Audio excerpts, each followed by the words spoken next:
Welcome to America's Heroes Group. And welcome back to America's Heroes Group, this time with our roundtable and our partner, VETS, that is Veterans Employment and Training Service. October is Breast Cancer, Mental Health, and National Disability and Domestic Violence Awareness Month. Today is Saturday, October 22nd, 2022. Our host is Kelley. I'm Sean Claiborne, the co-host, Army National Guard veteran.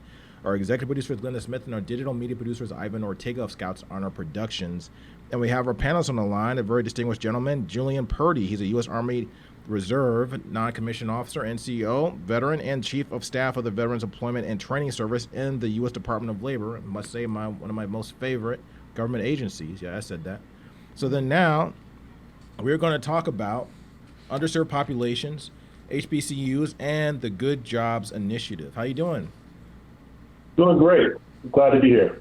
I'm glad to have you. You have a lot of stuff on your resume. We want to talk about some of the things that are going on with jobs and labor, and also some of the things you're doing with the Veterans Affairs Committee.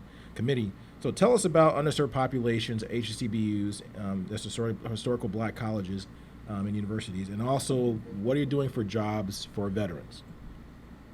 All right, so that's a very loaded question. So let's start with the underserved population. And so what we're doing is we're defining that in the broadest terms possible. So we're looking at anybody who has been underrepresented, underserved in America, and we're pulling those groups out and definitely making concerted efforts to reach them and service them better. So what we're talking about is those who are in rural areas, those across all racial cohorts. We're talking about women veterans. We're also talking about veterans who are facing different economic challenges, such as those who are underemployed and those who are facing housing instability. So when you're working with the Veterans Affairs, you participate in conceptualizing laws. So basically creating laws, coming up with the ideas of what needs to be done in military transition, employment, educational and vocational training, home loans, and homelessness. How difficult is it to affect laws? Sure. So I think when we're talking about the laws and some of the work that I've done in regards to statutes around the economic opportunities for veterans, where we're talking about my most former role, where I was on the House Veteran Affairs Committee, the Economic Opportunity Subcommittee specifically. And so for us to really change the landscape, it was difficult. As you probably know, Congress is a very Byzantine entity. There's a lot of rules and personalities you have to go through to get anything across the finish line.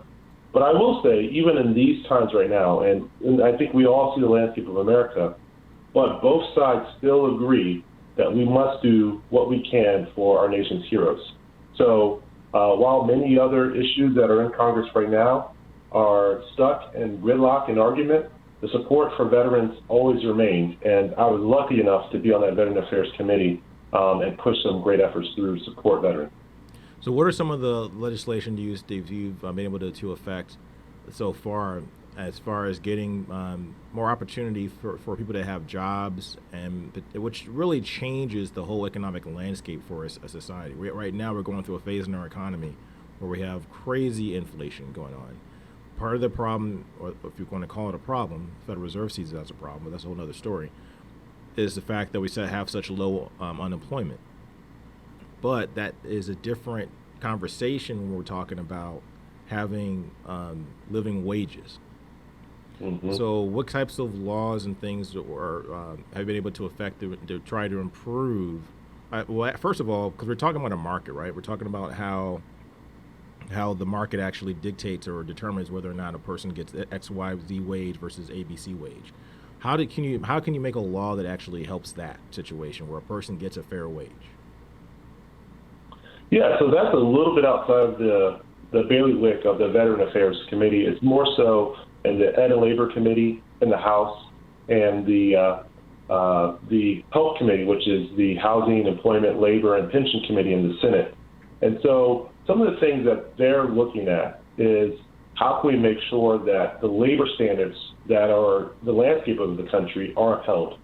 We have the federal laws that govern labor, and that is the bottom level. That is the floor. You can't go underneath that.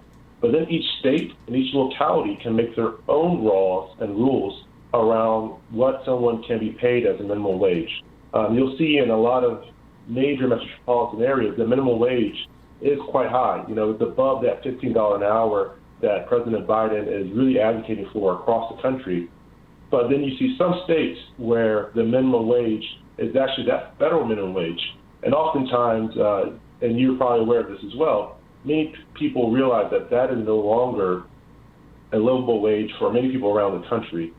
The unfortunate thing is, again, going back to that gridlock I spoke of, for that federal minimum wage to change, you need some consensus and you need Congress to agree to make that happen.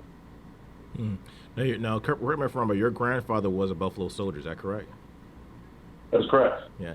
So how is that history of service? Because you think about the Buffalo Soldiers, and that's to me a phenomenal story. African American men, particularly, serving a country where they still didn't have 100% freedom or got a chance to enjoy the rights of the main population. Oftentimes, even having to serve west of the Mississippi River because of the fact that they would get attacked or even by civilian populations when they're sworn in to protect and serve and defend the Constitution of the United States. Being essentially finding aggressors from within your own nation. So how is that legacy led to your dedication to your work? Yeah, so that's a great question. And I'll first start by saying that my grandfather told me a story of when he was stationed at Fort Huachuca. And interestingly enough, my father was stationed at Fort Huachuca, and I was later stationed at Fort Huachuca myself. And so when my grandfather retorted this story, he mentioned that he was not allowed to live on the main post itself.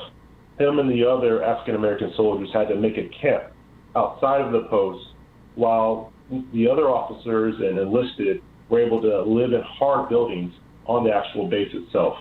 So, that kind of shaped my framework as I was going into the military, but it didn't diminish, my passion to serve and to support the country. I think even looking back at history around the World War II times, there was that double V campaign where we're trying to get a victory abroad and then have a victory at home. And I think oftentimes it's lost how much U.S. veterans came back home and supported the civil rights campaigns throughout history. And so I think, not only do I have a duty to serve the country as is a calling of mine, but I still must continue to do that work even after I serve. So whether supporting my brothers and sisters in arms, but also fighting for equity and justice across the landscape of America as well. So what are some specific things you guys have done for the Department of Labor, particularly for the historically black colleges and universities? Yeah, so I will say that we are lucky to have some really great leadership right now with Secretary Marty Walsh and Deputy Secretary Julie Sue, who have really empowered me to take some of this work on. And so one of the things that we've done is we've created what we're calling the HBCU Summits. And so we are visiting, we've already visited 3 HBCUs in the summer, and we brought with us the full force of the Department of Labor. So we had representation from many different agencies coming onto the campus to talk to students and let them know what are really the different job opportunities that exist within the Department of Labor. And then while we're there, having some of these one-on-one conversations, we also have a larger program in place where we're helping break down that USA jobs process. Because for many people, even myself as an adult, after I left the military, that was a struggle for me, getting through USA jobs, trying to get, just at least an interview was a hard thing. So we actually broke it down. Explain to us, for a lot of people that don't know about USA jobs, explain what that is a little bit. Sure. So USA Jobs is the federal employment portal. So anybody seeking a job within the federal government, outside of a few small special cases, has to go through USA Jobs. And in that, each job, you have to provide a very unique resume for that specific position. And then you are kind of waiting and seeing on whether you're selected to go to different rounds in the interview process. Sometimes you may go for months without hearing anything. And sometimes for people without that awareness, that could be a frustration that leads you not to go back and apply again and again and again, because most people do not get selected on their first time. So we really try to break down what that process looks like from the HR perspective on our side of the fence for those students, so they have a better understanding of when they're applying for federal jobs. And what kind of success have you seen from your work so far? So we have some students apply. We haven't necessarily had any students who have come on board yet. We are talking to students who are still in college right now. So a lot of them aren't ready for that full-time career just yet, but we are at least excited that some of them are applying for some short-term opportunities like internships, and which that is something we want to kind of expand within the Department of Labor as well. Our program is very limited right now, but again, being empowered by our leadership, we're going to try to expand that and do more for college students. Now, a few years ago, you participated in a conference at the University of Chicago. That was I had my notes here. There was the Veteran Symposium, the second part 2 of Removing Barriers to Access. So that was in March of 2021. What were some of the things you learned at that symposium? Because you're one of the key speakers there. And then how have you applied what you've learned to what you're doing at the Department of Labor? Yeah, so I think one of the barriers that we learned about and we heard from some of the folks at the symposium is sometimes we have to break through some of the stigma and or trauma that folks have faced in the military to make sure we can meet them and deliver our message properly. Actually, at the symposium itself, I spoke of trauma that I faced while I was in the military, which led me not to have a full career. I don't necessarily have to go into too much of that right now, but I will say that, not everybody leaves the military with, a sunny disposition of the federal government and how the military works. You said what? We said they don't leave the military with what? I didn't get that part. Of a sunny disposition. Okay. Or, about the military or how the federal government works. So sometimes we have to let everybody know that sometimes these things are isolated incidences, and there's opportunities for you to succeed even when you face adversity. I think that's really important that people have to understand that, it is hard for civilian people. I remember I had an incident when I was in college where my mind just wasn't there. When I got back from AIT, I didn't know what was going on with me. I couldn't understand what I was thinking or what I was going through. I was just going through motions, it seemed like. I was getting up every day and doing PT at 4:30 in the morning. I was trying to go to class. I couldn't focus in class, and then I'm just dropping all my classes. And a teacher just went off me one day because she's like, you missed like a whole bunch of classes. What's wrong with you? Whatever. You're gonna fail this class. You're gonna drop out of school. What are you gonna do? And she just went off, and that triggered something in me. I didn't do anything like rash or didn't react in a negative way, and I still had not quite figured out what was going on with me psychologically, like why I couldn't function quite 100%. Because all I did was just go to EIT for all I knew. I mean, I was on Sunday night, I left Fort Jackson. Monday morning, I was back in class. So I think so having civilians understand what it's like to go through that military process and some of the things, so what I went through and just going through training, imagine a person who's gone through a tour of duty or going through a deployment. So that being said, there seems like there's a lot of things that civilians can learn from the military population, and it's good that you're doing these types of work, especially these types of symposiums you did at University of Chicago, the type of work you're doing at the Department of Labor, but try to get people to understand and also help students understand when they're going through these processes, because nobody explained to me that, hey, you might feel like a fish out of water when you come back home. Or, things might be a little bit different, because you're in this regiment and you're doing this, you're doing that, and then you're being told what to do every day, and it's an intense environment. Then all of a sudden you go back to civilian life, and it's going to be a whole different thing. Nobody explained to me that might be something that my mind might go through or touch. So my question to you is, so when you're looking at the work that you're doing as far as legislation, what types of laws or what types of things need to be done as far as projects in the future from the Department of Labor to try to address these issues, particularly when we're talking about equity and opportunity for employment? Yeah, so I think you brought up a really great point, and I just want to touch on that for a little bit.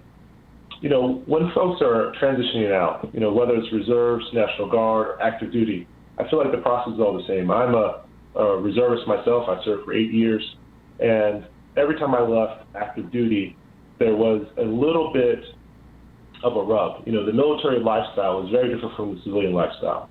And I think we have a really great opportunity within the Department of Labor to liaise and to really teach and inform those in the business community what it means to provide not only opportunities for veterans, but also in a climate where veterans can thrive.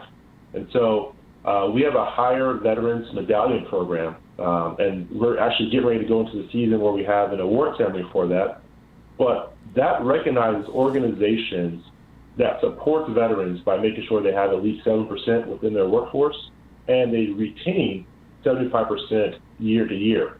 But part of that award also for these large companies requires them to have a veterans affinity group within that workforce. So it allows veterans to meet each other, be peer-to-peer coaches for each other, and kind of, take some of that edge off of that rough transition that most people face. As you said yourself, going from Sunday to Monday, it's a whole different lifestyle change, but not a lot of people can imagine that. And so sometimes it takes another person who's been through that experience to help shepherd you through it. So what do you see of the future? What are some of the future projects the Department of Labor is working on in that same area? Yeah, so one of the things we're working on right now is we have the off-base transition training pilot. And so what we're doing is we're providing some of the same curriculum, information, resources that are available in the transition assistance program for those who are transitioning out of the military outside of the base. So those people can find those resources in local communities. Also, what we're doing is more recently, we've embarked upon a study, and this is going to hit to your diversity question as well, looking at what does it mean for certain cohorts of veterans once they transition. Right now, we look at certain economic metrics, see how everybody is doing. But those economic metrics don't always tell the story. And so we want to do a more holistic study on veterans to see what's happening. So then now, do you see the road ahead as bright as far as getting people to understand and to help veterans find suitable employment, but also transition easier? What things, and also part two of the question would be also what things need to be done? Could you recommend for the Veterans Administration, or even in the civilian world, to make that transition easier? Yeah, I think one thing that can make the transition easier, again, is just having resources in the community and knowing how to navigate those resources. I believe the metric is often quoted that there are over 4,400 nonprofit organizations that provide services to veterans. That's across the country. But then if you go to Pacific community, there's still most likely hundreds of nonprofit organizations that are thriving in that particular environment. And so as a veteran, how do you know which one to go to, which one is going to be adequate for your specific needs? So I think us making sure we can have great connections to those in the community, those who have wraparound services, local government, because they also provide services and programs as well, that's going to be a big help. I think also with that as well is, again, educating and informing the business community on why this is important. I like that idea of educating the business community. I think that's something that's really important. A lot of people have the idea, it seems like with employers particularly, that the skills that you learn in the military are not necessarily transferable into the civilian world. Can you speak to that a little bit? And then, is that a myth, or is that something that's had some kind of truth to it? So I've heard that time and time again, that those skills don't necessarily translate from the military side to the civilian side. And I'll just give you a quick example of one job that most people overlook, and that's being somebody within the infantry. Everybody looks at that as, hey, you're on the front lines, you're shooting guns. What can you bring to this office environment? But people neglect the soft skills that are needed to be in the infantry. You need to be a team leader. You need to be able to be attention to detail. You need to be able to make sure you can guide and also be able to think on your feet. I mean, there's no other more dynamic situation than a battlefield. So when things happen, you're thinking on the fly, you're communicating with your team, and you're getting things done. Why would you not want that to be in your workforce? So those are the kind of skills, again, we need to make sure everybody understands that people are training year in, year out in the military so we can make sure we thrive in those environments. But in doing so, there are other more technical skills that do have more of a direct translation. So if someone is working in the cybersecurity space, sure, they can go right into that career. But the one thing that's also missing sometimes is the certification and credentialing process. Someone may be doing that job in the cybersecurity space for years, but when we go to the civilian side, they say, hey, you don't have enough experience. Well, you can't get more secure than the federal government, I would say. Yeah. But how do companies recognize that even without credentialing and licensing? So that's one nut we're trying to crack right now. But I will say we are trying to do better and making sure those in service do get that credentialing and licensing necessary to be recognized by the civilian sector. So what drives you every day to do the work that you do at the Department of Labor? Because it seems like it's a very trying job from looking at from the outside. It seems like there's a lot of pressure. And like I said, like there's a lot of things you really can't control. You're trying to affect things around you, but you don't necessarily. You're not like you're a ruler and you can just go in there and decree this to be done. You have to work within the confines and the variables that you're dealing with. So how do you deal with that every day? Yeah, and you know what? And I'll take this back to the battle space. You know, we have to look at what's available to us, resource-wise, who is around us, and then we start working within those confines. So who are we working with? And that's usually the business environment and the business community. So how do we talk to them to make sure our message meets them where they are? Because obviously the businesses have a very specific goal in mind, and that's to make profits and to move and gain more in the market share. And so we have to go to them and tell them how veterans can do that. And we have time and time again have many cases and examples of success across different sectors. We have convening power where we can bring in not only those business community, but we can bring in other entities within the Department of Labor. We can bring in the Department of Defense. We can bring in the Department of Veteran Affairs. And we have a very holistic conversation where we lay out all the resources that are available to, one, help train folks in that workforce, and also how to get them, those companies themselves, actual resources as well to do some of the training if that is what they so want. So the thing is how do we, to your point, use those dynamic situations and make the most out of it? And that's what we do every day in the uniform. Wow. Really great work you guys are doing. Any last words about the Department of Labor and what you guys are doing this year? Well, as I already mentioned, we have our Hire Vets Medallion program coming up here in the near future. That's going to be on November 9th. I believe people can tune into that virtually. But I'm really excited about some of the great work that we're embarking on. We're going to do a really large customer experience project we're launching soon. As I said, we have this study on veterans that's going to look at them more holistically, not just the economic metrics that we do from the Bureau of Labor Statistics. But I'm really excited about all the work we're doing, and I would be remiss if I didn't mention the Employment Navigator and Partnership Pilot Program that we just started back in April, and that's been going really well so far by all accounts. So I'm excited to be doing this work, and I'm glad that you can be here and we can talk about this. This one, in about 10 seconds, tell us about the Employment Navigator. That's a really important point because that's a tool that you can use to find jobs. Tell us just about 10 seconds about what that is. Sure. Very briefly, as military members and their spouses are transitioning away from the military, we do one-on-one career counseling with them as they're walking out the gate.